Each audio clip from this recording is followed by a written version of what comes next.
Many games build their narratives upon an existing lore.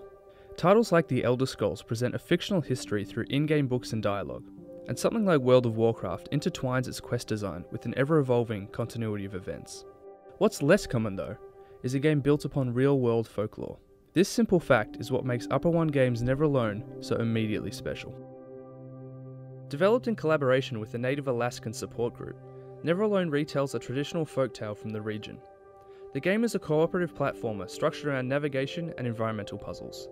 You play as Nuna, a young native Alaskan girl who sets out to uncover the source of an endless blizzard, which rages through the icy fields and villages of her homeland. Nuna, along with her Arctic fox companion, is considerably weaker compared to the various enemies and obstacles she'll face, which means adapting to the game's hazards, rather than mastering them. This makes for some rather novel level and encounter design, which requires you to outsmart and outrun enemies. In such a harsh environment, the only way to survive is to cooperate.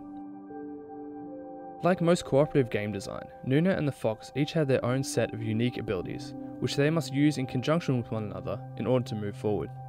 Nuna can swing on ropes, push and pull objects, and clear the way forward with a slingshot-like weapon. The fox can fit into tight spaces, scamper up vertical surfaces and wall jump, and guide friendly spirits to create platforms. Another element you'll have to cooperate with is the blizzard itself.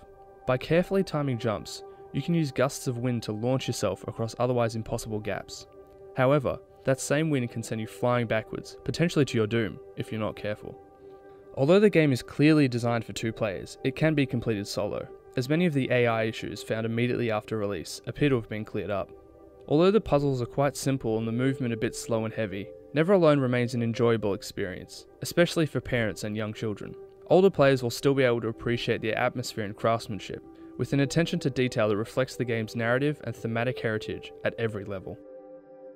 The game is set in rugged Alaska, with its majestic tundras, misty forests, and floating ice caps. The environments are both dangerous and stunning, an aesthetic which is strengthened by fantastic sound and music design. Gusts of wind, for example, just feel so powerful, and the musical score pairs well with the spectacle of the visual elements. Character design is also extremely strong, especially through animation.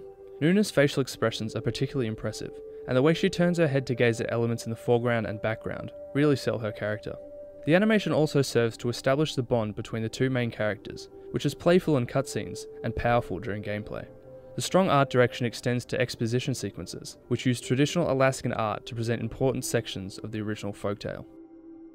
Overall, this is quite a dramatic departure from the typical fantasy tropes which dominate video game storytelling. As well as having a direct influence on the setting and plot, cultural insight videos can be collected, which discuss everything from the importance of stories, to the characters and folklore in the game, to interviews with people who have had similar experiences to Nuna, to the effect of global warming on their culture and way of life.